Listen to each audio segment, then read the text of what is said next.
Hello, I'm Dr. John Sweetenham from the UT Southwestern Harold C. Simmons Comprehensive Cancer Center and host of the ASCO Daily News Podcast. I'm thrilled to welcome my friend and colleague, Dr. Larry Shulman, to the podcast today. Dr. Shulman is a professor of medicine, associate director of special projects, and the director of the Center for Global Medicine at the University of Pennsylvania Abramson Cancer Center. Dr. Shulman is also the immediate past chair of the Commission on Cancer and also serves on the National Cancer Policy Forum of the National Academies of Science, Engineering, and Medicine. His acclaimed research has led to the development of models of clinical care to improve the patient experience and quality of care in the United States and internationally. His activities have also included innovations in health information technology, cancer survivorship care, and some other related areas. Today, Dr. Shulman will be sharing his valuable insights on some of the growing complexities and challenges that we'll be grappling with in oncology in 2024 and beyond, and potential solutions to address these issues. You'll find our full disclosures in the transcript of this episode, and disclosures of all guests on the podcast are available at asco.org/DNPod. Larry, it's great to have you on the podcast today. Thank you so much, John. To start with, Larry, as you know, the growth in the number of patients with cancer and cancer survivors in the US is greatly outpacing the number of clinicians available to care for them. The American Association for Cancer Research, for example, estimates that there will be nearly 2 million new cancer cases in the US alone this year, and that the number will increase significantly in the years to come. The number of cancer survivors in total in the US is predicted to grow to around 20.3 million by 2026. So the question our community has been grappling with for some time now is, how do we confront these realities and provide optimal care for patients, while at the same time building the resilience of the clinicians who need to care for them? This is an area I know that you've focused on for a long time, and you've published several papers in recent years, as well as the great work that you've done as co-chair of the National Cancer Policy Forum workshop on the oncology workforce. Can you share your insights into some of these challenges? Sure, John. Thank you very much. As you mentioned, the number of oncologists in this country is pretty stable. There's consistent but relatively low number entering the workforce. And those of us who were really in the first wave of oncologists in the 1970s are beginning to retire. A number of years ago, we thought, we need to figure out ways to recruit more medical students and trainees into the field of oncology, but that's clearly not going to happen. And as you also mentioned, the number of cancer patients is rapidly increasing in this country, partly because of the aging population, and partly because, frankly, we're better at treating them. The cure rates are better, and the number of survivors is going up. So the math is pretty straightforward. We have a relatively stable number of oncology providers trying to care for a rapidly increasing number of patients. And that's just not going to change. So we need to have plan B. We need to figure out how we can better meet the needs in this country. And I think all of us who practice are feeling the strain of trying to take care of these increasing number of patients. I think there are a few things that are contributing to this as well. One is, the good news is we have lots of new therapies. We have lots of genomics, which are leading us to better tailored therapies for our patients, but this is all complicated. And it's a lot for us all to learn and keep abreast of and to manage on a day-to-day basis in the middle of a busy clinic. But the other thing is that I believe our care has become progressively more inefficient, making it harder every day that we go to clinic to care for the number of patients we need to. And that really has to change. For those of us who've been doing this for a long time, and I know you have as well, this has been a trend really over decades. It's gone in the wrong direction. It was a lot easier to practice a number of decades ago. Now the requirements for documentation has just grown progressively over these years, and we need to figure out how to change that. And in addition, our electronic health records, which is where we live in clinic, have been remarkable and wonderful in many ways, but are also inefficient to use, and we need to do a better job in optimizing their functionality. Great. Thanks, Larry. I do agree with you there. And I think that, in addition to the challenges of running the electronic health record and using that at the point of care, course, the other thing that many of our clinicians face now is an increasingly complex treatment landscape and a greater need for clinical decision support tools, which of course are not always at the moment quite as facile as we would like them to be. And I think partly because of that, many oncologists are feeling overburdened, partly with these various administrative tasks they have, partly with, frankly, keeping up with their own specialty areas, or if they're, community-based general oncologists, just keeping up in general with the new information that's coming at them. And then add on top of all of that, the emotional toll of caring for patients with cancer. And not surprisingly, perhaps, I think we have started to see, certainly we have experienced an exodus of some oncologists in recent years who've decided to pursue careers outside of direct patient care and oncology. And those included some moving into other areas of academia, some going into industry, some going into various tech companies and so on. Are you concerned that we all struggle in the effort to build and support a resilient oncology workforce to meet the needs of this growing population that you mentioned? Yeah, I'm very concerned about that, John. And, I think one way to think about this is that, as you say, the practice of oncology inherently is a stressful and difficult, though quite rewarding way to spend your professional career. But we layer on top of that a lot of frustration and difficulties that really don't need to exist. And when I think about this, I think about really two buckets. There's a bucket of factors that are within our control in an individual institution or an individual practice. And I'll come back to that in a minute. The other bucket are external forces, things that are required by the government, regulators, by the payers, that need to be done in routine practice. We have less direct influence over those, though I think as a profession, we need to think hard about how to influence the external factors as well. At the practice level, there are a lot of things that we can do.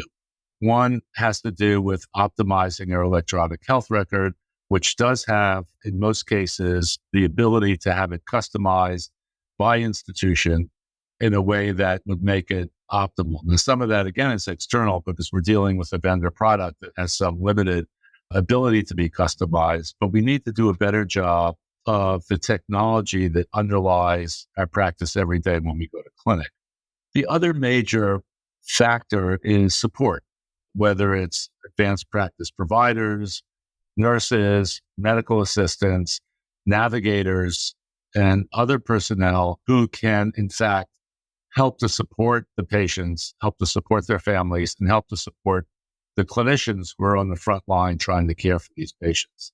And we all use the term, practicing at the top of your license and aspire to that. But I think, frankly, we don't do a great job in that regard. And we need to really think harder about how we do have the appropriate team around us.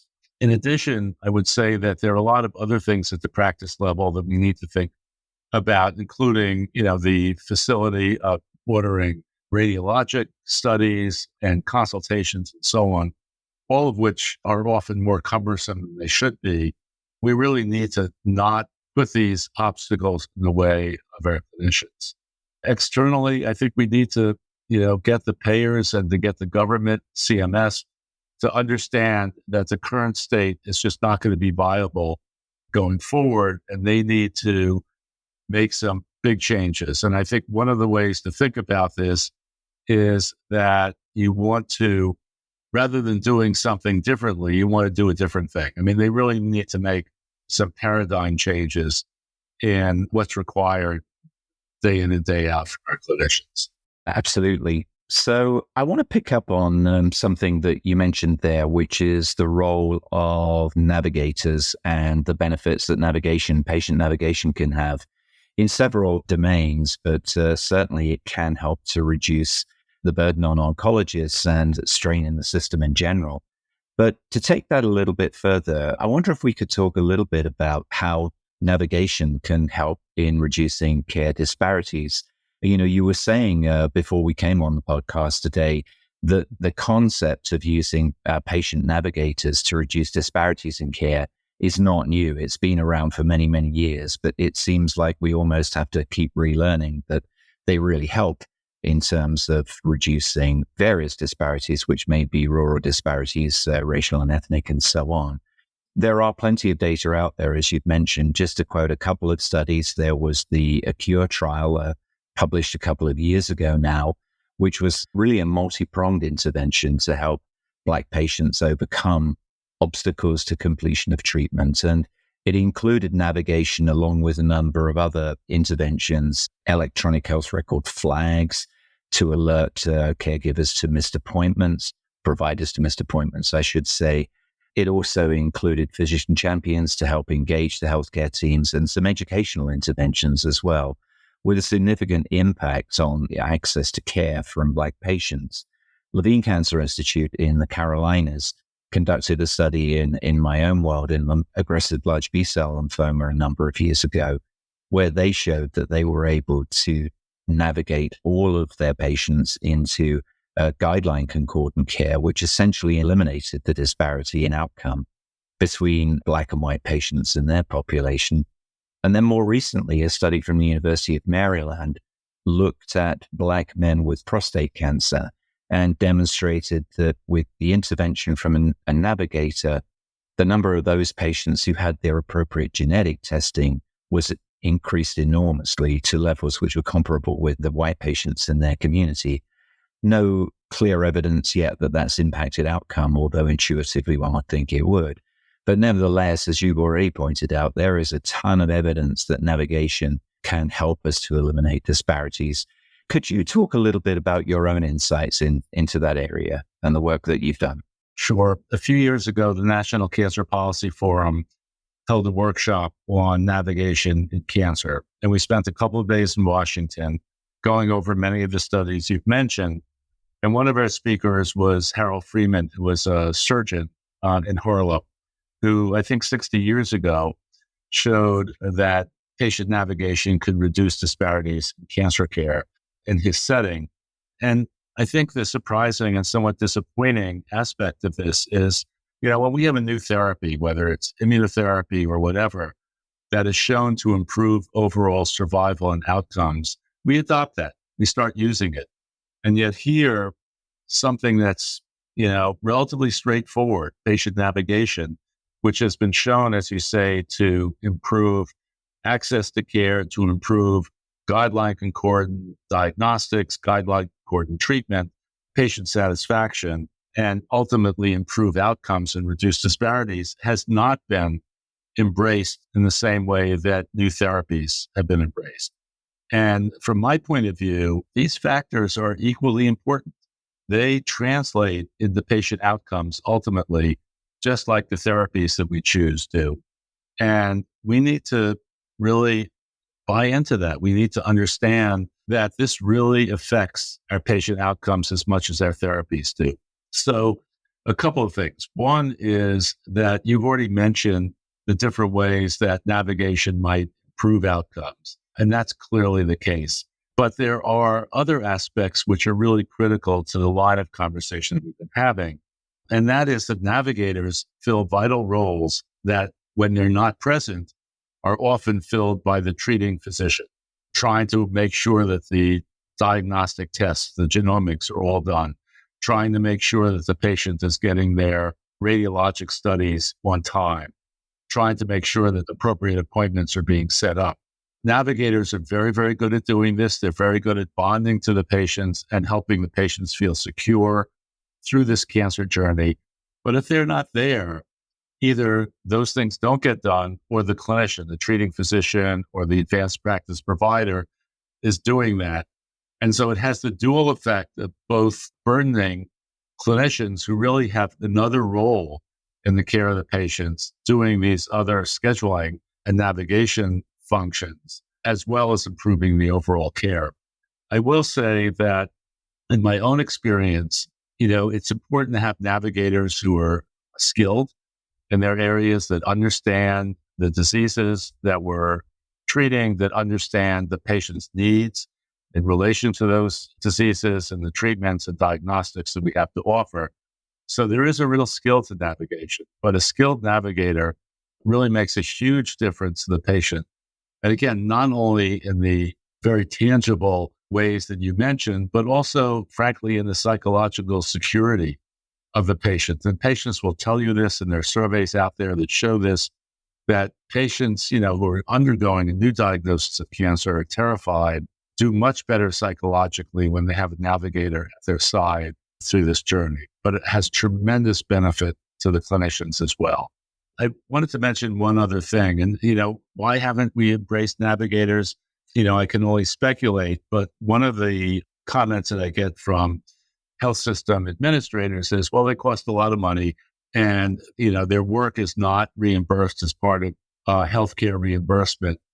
But there is, again, overwhelming evidence to show that the return on investment for navigators is substantial.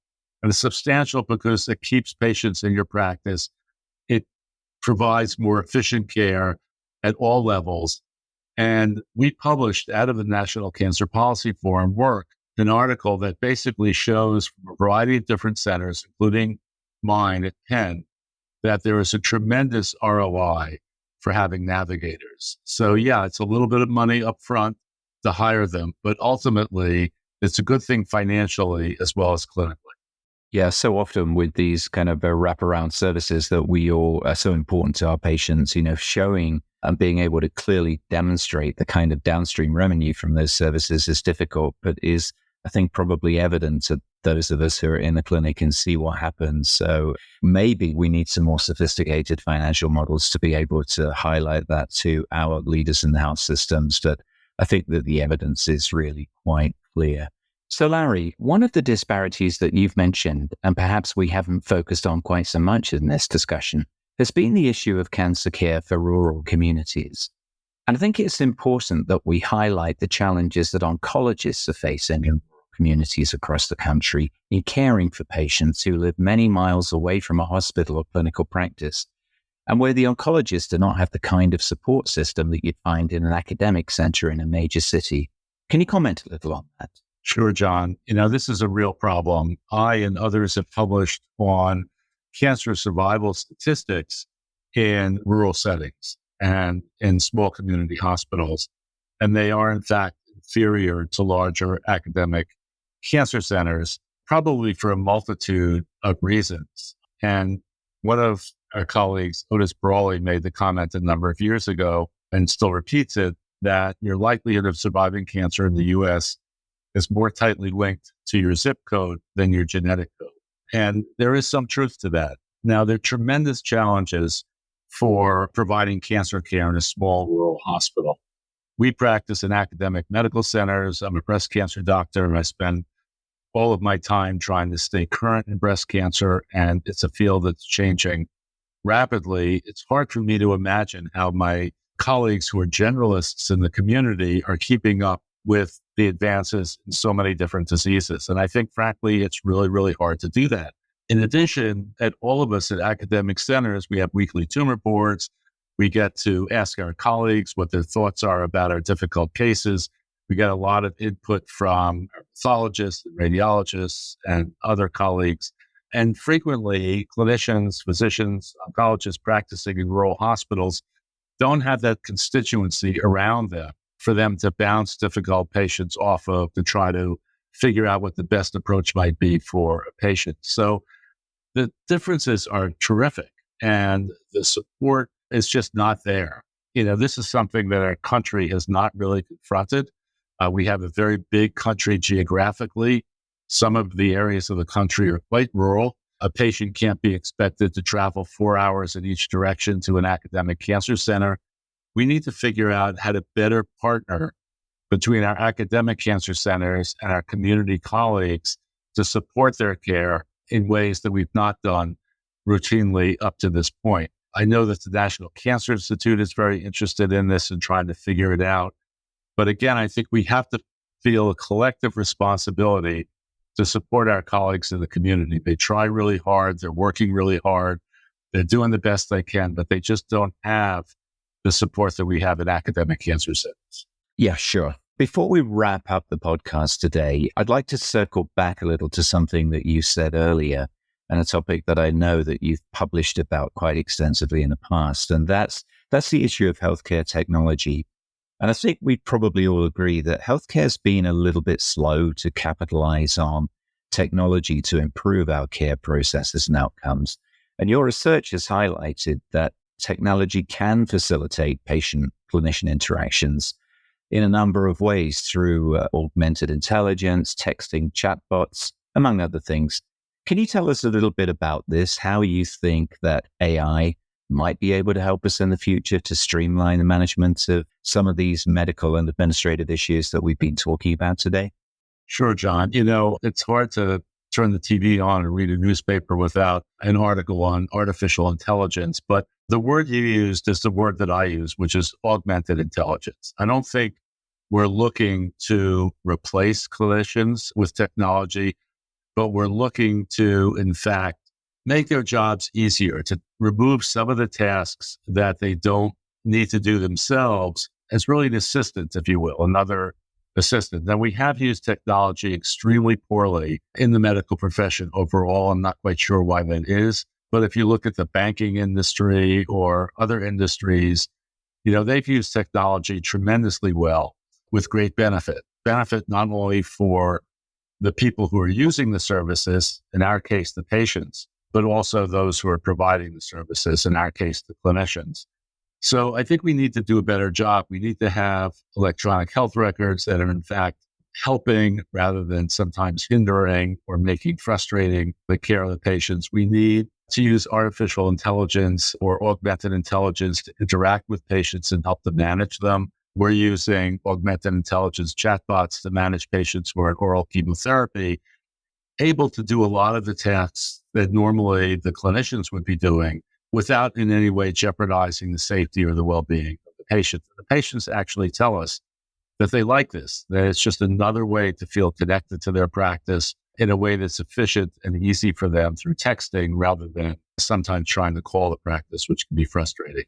But there are lots of other things as well in analyzing data, bringing data forward that will help us to make the appropriate decisions. And one of the things that I often use as an example is the airline industry. And, they have a remarkable safety record, as we all know, thank goodness.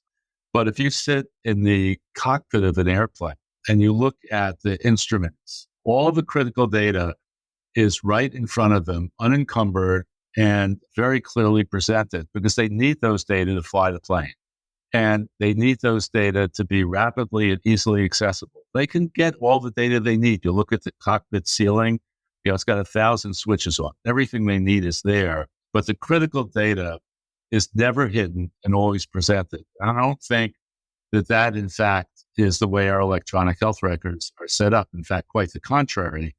And all of us spend a fair amount of time looking for data and so on, because the records are complicated. They're used by a lot of different specialists, but we can use augmented intelligence to bring all the critical data up, just like the cockpit in an airplane, to make sure that we have what we need rapidly accessible and we don't miss anything. We don't go looking for the genomic tests and can't find them and then assume they weren't done and make a decision without critical data when in fact they were done, but the data is hidden. So I think we have a lot of options to use technology to improve our daily lives. I think it will take away some of the frustrations that lead to burnout, and will also make practice not only more efficient, but frankly, also much safer. So I think we have to work hard on this. We can partner with our technology colleagues. We at Penn are trying to do that. I know others are trying to do it as well. And I think the patients will benefit, we'll all benefit. Yeah, thanks, Larry. I think your analogy with an aircraft cockpit is so perceptive. And, I think that that's something, if we could unclutter our electronic health records and what we're seeing in front of us at the point of care in the clinic, I agree 100%. That will be such a step forward. So thanks for sharing that. Thanks also, Larry, for discussing some of these challenges that we're going to be confronting in the next year and beyond, as well as the potential solutions. I think one thing it's really important to remember, despite these challenges, is something that I mentioned in the introduction to the podcast today. So when we are all feeling a little bit disheartened because of the challenges ahead of us, it's important to remember that in 2026, there will be an estimated 20.3 million cancer survivors in the United States, which really does underline how far we've come, certainly in the time that you and I have been practicing oncology. And really important not to lose sight of that. We have a lot of challenges, but really the achievements of the last 50 years or so are pretty remarkable. It's been a real pleasure to have you on the podcast today. So thank you again for joining us and for sharing your thoughts with us. Thanks so much for having me, John. And thank you to our listeners for your time today. If you value the insights that you hear on the ASCO Daily News Podcast, please take a moment to rate, review, and subscribe wherever you get your podcasts. The purpose of this podcast is to educate and to inform. This is not a substitute for professional medical care and is not intended for use in the diagnosis or treatment of individual conditions. Guests on this podcast express their own opinions, experience, and conclusions. Guest statements on the podcast do not express the opinions of ASCO. The mention of any product, service, organization, activity, or therapy should not be construed as an ASCO endorsement.